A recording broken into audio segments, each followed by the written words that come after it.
On today's episode of Astraveo, Above the Clouds, our very own Dr. David James takes you up over 7,000 feet to the peak of the mighty Cerro Tololo mountain. Perched on the summit is a ring of observatories, mighty telescopes providing some of humanity's best views of the cosmos. You'll be on location, you'll see the natural beauty, and you'll get to see the telescopes and hardware firsthand, up close and personal. Join us above the clouds.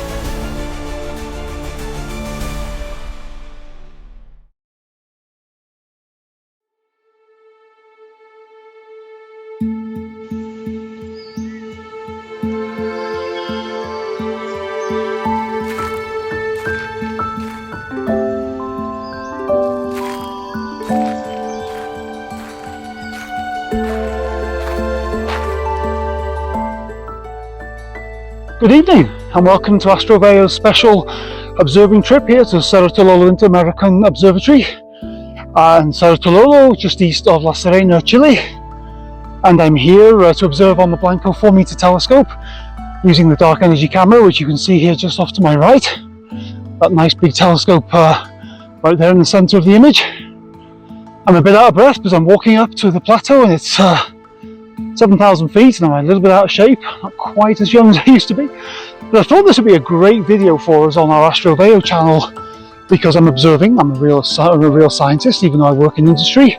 Spent 25 years observing on these telescopes around the world. But I thought on the walk up to the observing plateau from the dorms, the dormitories, here they are in the background, you'll be able to see them. That's where we sleep during the day and have beautiful dinners and lunches cooked for us by the amazing support staff. You can see the beautiful Andes mountains there, these tectonic uplift mountains as the NASCAR plate slams into the South American plates. You get these beautiful, well, you get lots of earthquakes, but they produce these beautiful valleys of going right up to 20,000 feet mountains there, and you can see some of them in the background. But obviously, we sleep down here, we eat down here, but you can walk up this mountain, a couple of telescopes, and there's a whole bunch of telescopes you can see on the way. So I thought you might be interested in seeing those, so I'll take off my slightly out of breath face in a second so you can see all the beautiful telescopes, and we'll describe them as we walk up. This is a walk I've done 500, 600 times in my career, and I've really appreciated the sunset every single time, but to be able to share this with you is one of the greatest joys and privileges for me. So I'm going to turn the camera around so you get to see the world around us, and we'll start talking about telescopes. And of course, so there's the dorm, that's directly ahead of me now as I face more or less east or slightly southeast. And I'm just going to pan around a little bit because I'm going to zoom the camera way out in the distance. There's the small telescope in front of us, that's the Wisconsin H-alpha mapper survey instrument right there. But if you look there on Cerro Perched, this is a mountain several kilometers away toward the southeast, you can see 3 telescopes there. The left-hand one is the 4-meter Saro telescope. The one in the middle is the 8-meter Gemini South telescope. And there, the shiny new dome on the right-hand side there, that's the Vera C. Rubin LSST telescope. It's an 8-meter telescope, similar to Gemini, but this is a dedicated optical survey telescope that is going to survey the entire southern sky every single night, every 3 nights, actually that's not true, it'll survey the entire southern sky every 3 nights for the next 5 years. So we can expect about 300 visits per field over the entire southern sky with an 8-meter telescope in optical filters over the next 5 years. It's going to absolutely revolutionize astronomy in looking for transients, and what that really means is things that change brightness. They sort of change as they do their astronomical dance. So I just wanted to show you those 3 beautiful instruments there at Cerro Perched off to the southeast. Okay, so I'm going to zoom back into normal field so we get to see where we are here. Now you might hear a bit of crunching underfoot. There's this is pretty this gravel road is going to make a wee bit of noise, but I'll try and step relatively lightly. So now I'm walking toward a fairly new telescope. It's only been here about oh gosh, I don't know, maybe 8 years, 10 years now. And it's one of 3 that's based around the world. It's a network from the Korean Astrophysical Institute.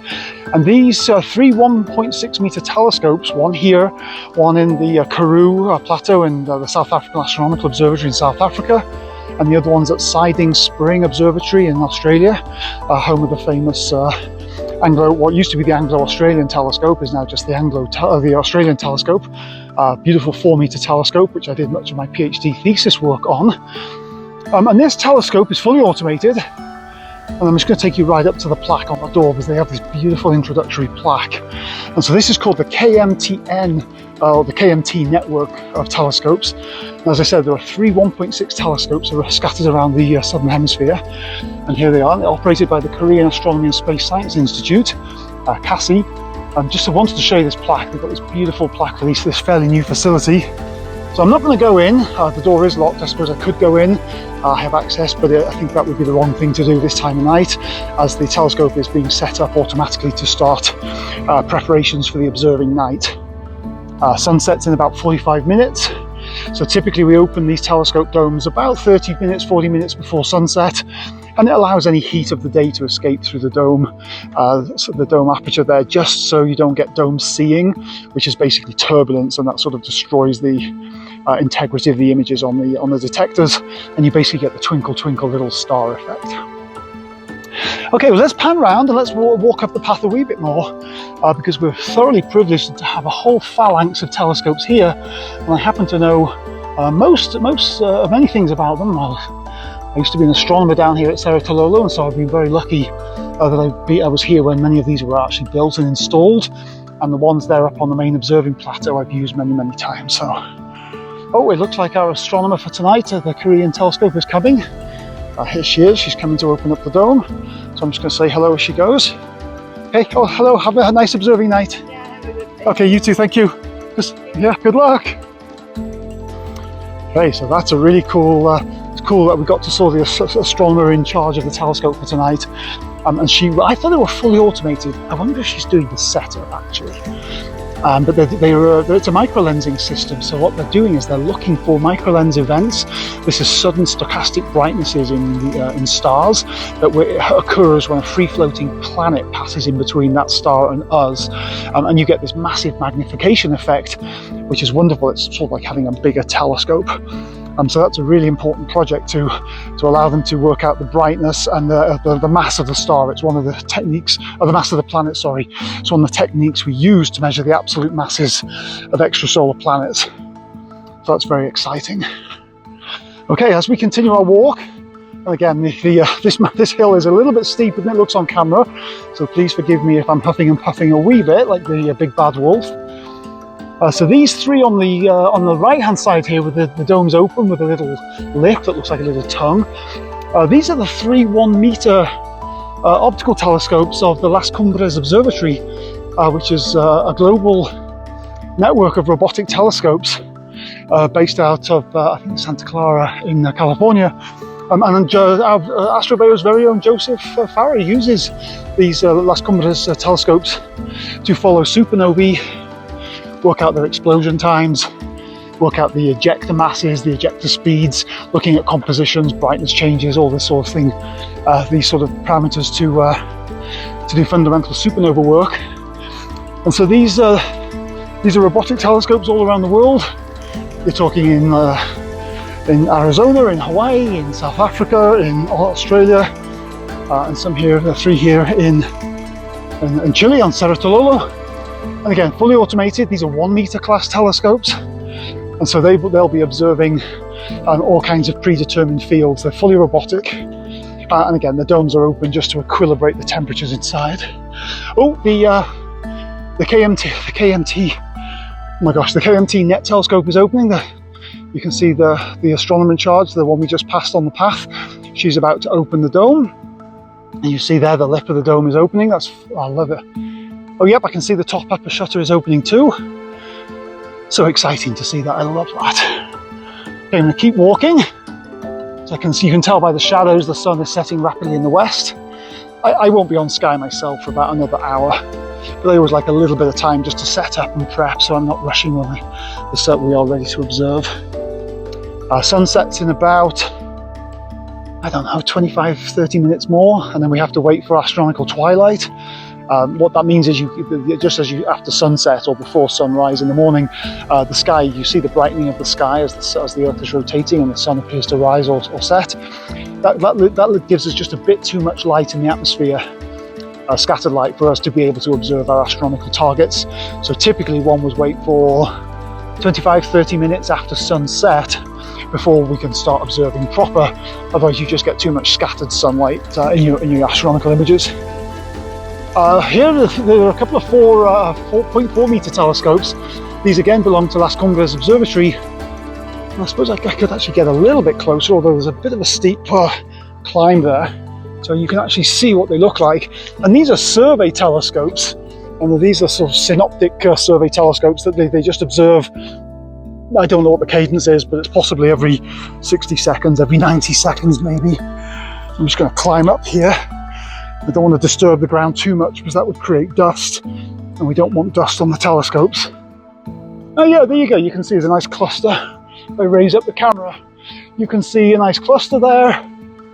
Oh, there's several telescopes actually. I think there's the 4 in the main cluster, and then there's a separate telescope. It looks to be maybe a 0.2, 0.3 meter telescope over there. And there are 2 of them here, and these telescopes will be operating all night. They will probably be following, I suspect they'll be following things like gamma ray burst phenomena, which is essentially when our gamma ray telescopes in space detect a gamma ray event, and then we'll follow up to see if we can find any optical trace of the progenitor, the thing that caused the explosion, so we can see what astronomical object caused such a violent outburst of gamma rays. And that can tell us all kinds of interesting astrophysics actually. Okay, I'm going to keep going here. Like I said, these are the 3 1 meter Las Cumbres Observatory telescopes. And again, I'll zoom in on one here. You can see it. Oh, it's really hard because it's getting dark. Yeah, there's the superstructure of one of them. Oops, I'm wobbling a bit, I apologise. Oh yeah, there you go. You can see the top end secondary mirror support there, that red thing at the top. Great. Oh, I'm so pleased we got to see those domes open. That looks really nice. Okay, well, let's keep going. We have another telescope here. This is the 1.3 meter telescope of the SMART Consortium. This is an infrared imager, 1 meter class telescopes are observing in the JHK filters, near infrared. You're talking about 1 micron out to about 2.2 microns. And there's all kinds of astrophysics you can do in the near infrared, from looking at star formation regions, looking at gas ejecta from novae, supernovae, and even looking in young star forming regions. There's all kinds of very, very nice science you can do with those telescopes in the near infrared. So again, I'm not sure that's operational tonight. I haven't seen the astronomer in charge. And these telescopes here, these look like the Prompt telescopes. These are 0.4 meter or 0.6 meter, I can't remember. They're fairly small aperture telescopes, but they're similar. Oh, I can't see them now, they're behind this support building. They're similar in size to the Las Cumbres 0.4 meter telescopes in the fact that they're rapid response telescopes. So if, for instance, again, like I said, a supernova goes off or a gamma ray burster goes off, they can quickly, within 10, 20, 30 seconds, point straight to that astronomical object and see if they can see the optical afterglow of the phenomenon that caused the gamma ray burst. Really, really nice telescope, super mobile, really compact, able to record data very nicely. This is well, again, I can't go in this, it's locked, but I wouldn't go in anyway. This is I think it's a 0.6 meter telescope, and this belongs to the National Astronomical Research Institute of Thailand. And this is one of these beautiful telescopes that, again, there's a fairly small aperture, but it's a synoptic telescope that is, again, designed to look for very fast transients from things like novae, supernovae, gamma ray bursts, and so on. Many of these other domes here are part of the Prompt facility, like I said. One of them, however, is really interesting, and it's the EveryScope project. And so, again, it's inside this dome. I'll walk up to it, but I'm not going to not disturb the ground so I don't kick up any dust here. And it's run from the UNC, the University of North Carolina. And the EveryScope project is a cluster of, I think there are 22 of them, I'm not exactly sure. I think it's 22 small aperture telescopes. So you're talking, again, I think these are about 0.4 meter. Could be wrong, more like 0.3 meter, 0.3, 0.4. And these are, again, a cluster of telescopes, but it looks a little bit like a fly's eye or an insect's eye. They're essentially looking all over the sky, but they are clustered together, so you get these very, very wide aperture synoptic survey telescopes that just take an image every I don't know what the cadence is, 30 seconds, 60 seconds. And essentially they point at a given area of sky and they wait for the sky to turn as the Earth rotates. And so they just take observation after observation after observation, and then they do the same the next night and the next night and the next night. And so you build up hundreds of images over the year of your sky, and then you're able to look for all kinds of variables, transients, from things like extrasolar planets, novae, there's all kinds of various eclipsing binaries. There's an awful lot of science you can do with these telescopes, so very, very interesting. Okay, we're going to keep going. Which telescope is this? I'm not sure I know this telescope. Maybe we'll have a little look, see if I can remember which one it is. It's not the T80, it's not the Brazilian one. Okay, I'm not sure I remember this one. I think there's a sign on the door, but I don't remember this one.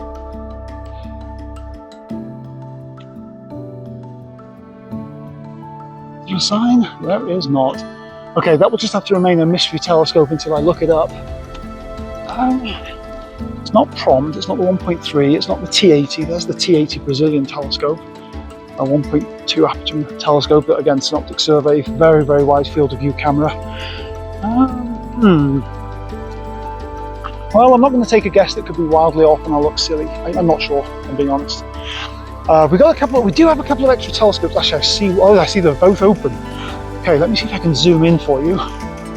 Okay, they're way down there they are. So the little round dome on the left-hand side, that is the 0.6 meter telescope of the Saro organization, which is the Southeastern Astronomical Research Association, I believe. It's essentially a consortium of higher education institutes in the south and southeast of North America, of the USA. And essentially it's a bunch of universities that club together and says, right, I'll buy a little bit of time, put some money together, and they built that telescope.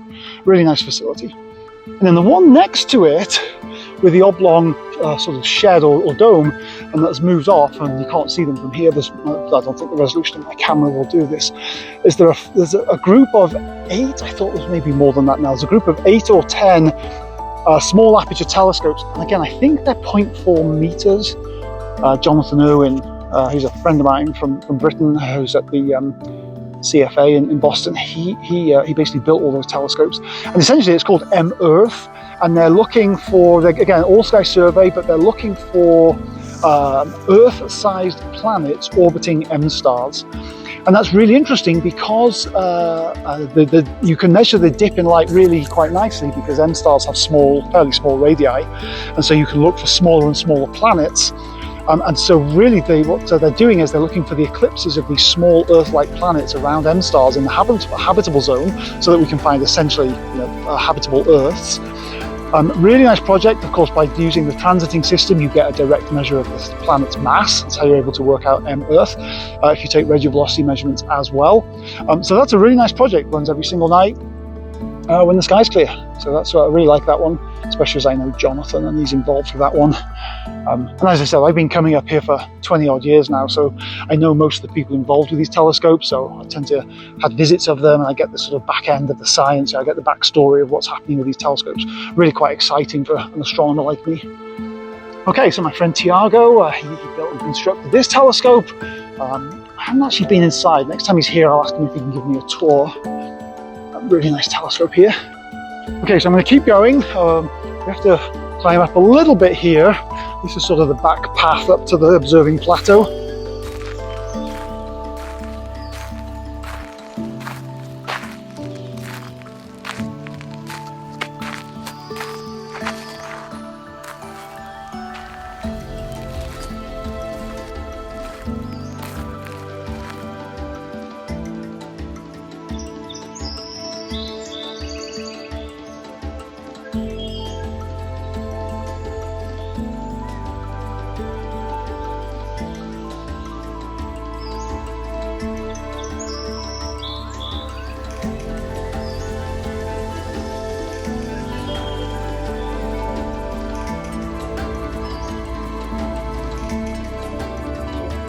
So I'm going to pan around. You're going to get to see again the beautiful Andes, the Altiplano there in the background, still a little bit of snow on it as we enter the first day of summer here in the southern hemisphere. And you can see the shadow is really creeping up those mountains behind.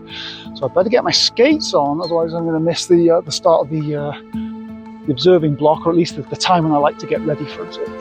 So let's keep going. Okay, haven't seen any Viscacha. These are these little rock rabbits, which would probably be called dassie in South Africa. But you tend to see them. They come out at sunset. They're particularly shy creatures. So I'm going to change hands because my arm's getting tired. Okay, I can see the edge of the observing plateau up there. Our seeing telescopes. So let me keep going here. Ooh, yeah, this is lovely. Nice bit of exercise after dinner.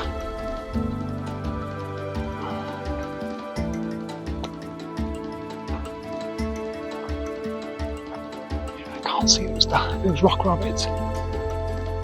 They're pretty shy, so I'm sure if they heard my footsteps, they'd be gone by now. Oh, this is beautiful. Right, let's look at this rock. Never used to be here, must have got dislodged in an earthquake.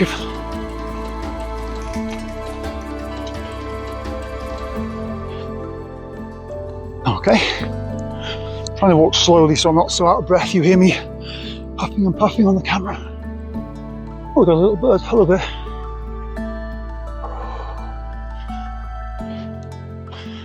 Well, as you can tell by the sky, it is perfectly clear tonight, and the waning gibbous, actually maybe last quarter moon, isn't up till after midnight, so we're going to have beautiful dark skies. Okay, we've got the access road.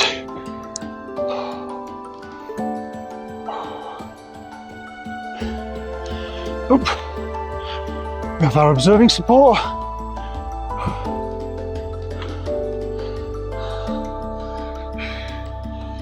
There you go. That's one of our techs. They'll be there to help me in the night if anything goes wrong. Ooh.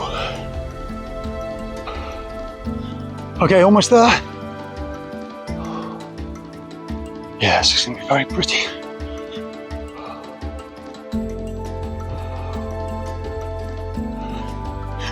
Now see if the camera can adjust, because we're going to see an awful lot of light from the sun.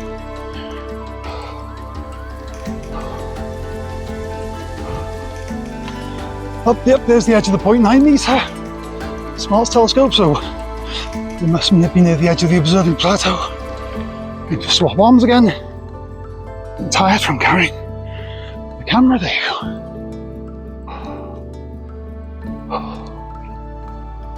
Ooh, very pretty.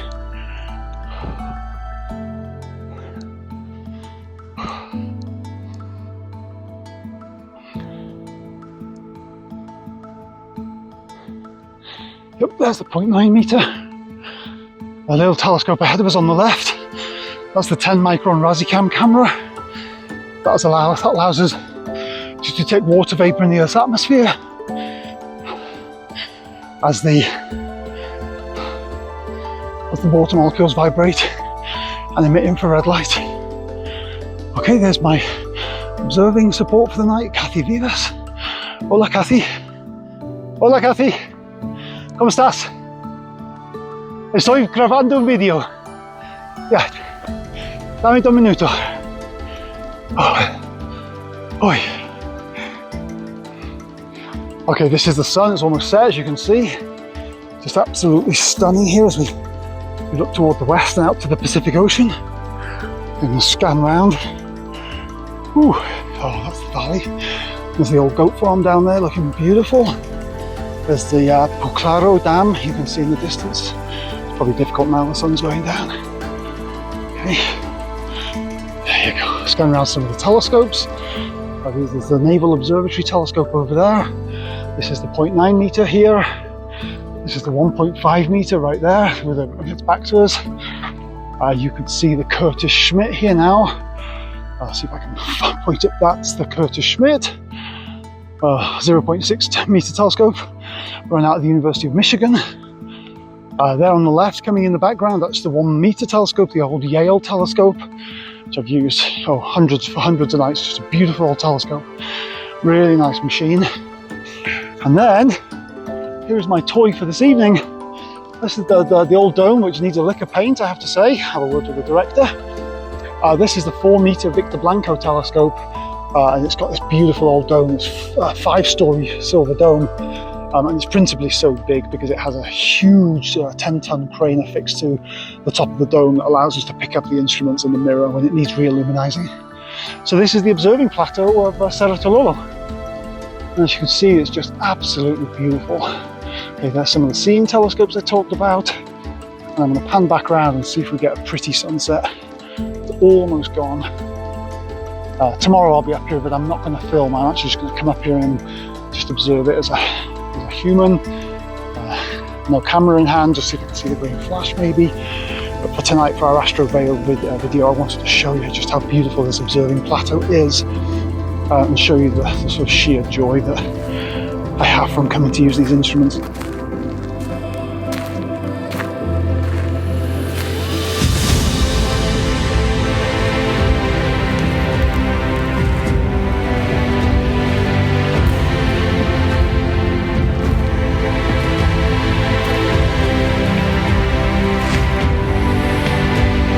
I told my mother, yep, you know, all those times you bought me books and telescopes when I was a kid, paid off, because I get to come to places like this.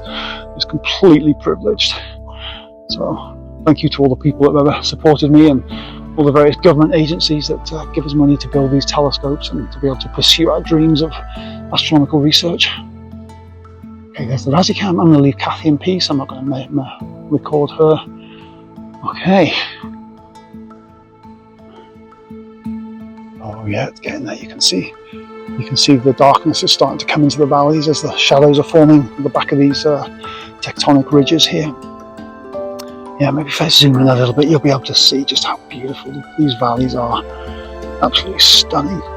Most of these formations are caused by tectonic plates crashing into each other, and of course erosion. You can see a lot of the valleys here have got water streams that have run down them and just eroded the heck out of them. Just absolutely gorgeous. Okay, so La Serena, the main town, is there off in the distance. Can't see it that well because there's a bit of haze in the valley. And then as we just pan a little bit east, there's a nice mining village called Andacoya right there in the valley. And we'll see a little bit of light pollution from them later, but not too bad. They've done a good job in helping us with the light pollution, changing their street lights and limiting football field floodlights and that kind of thing. Okay, I'm going to keep panning around. Oh, beautiful, beautiful. Yeah, it looks like I can just about see Gemini open there on Cerro Tololo. I can't see if Saro is open. Looks like LSST is open too. Let me see if we can zoom in a wee bit. Yep, I can see Gemini. That's Gemini. Yep, I can see the Gemini side panels are open. If I keep my camera really still, yep. I see the side panels open. I can just about see the telescope. Saro, no, I can't tell with Saro. I don't know if it's open or not. And LSST, Vera Rubin, are you open? I don't think so, actually. I think the camera is still in commissioning phase. I don't think they're operational yet. And you can see the little survey telescope just next door to it. Really pretty. Okay, I'm going to zoom back to the present.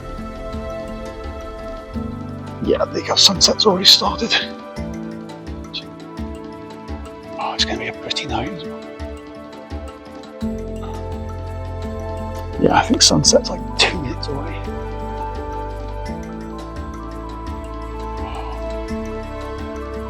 There's a nice communications tower there. See all the microwave dishes there beaming. Looks like it's in the direction of Santiago, so it's beaming telecommunication stories from Santiago up to the north, given the direction of the various microwave dishes.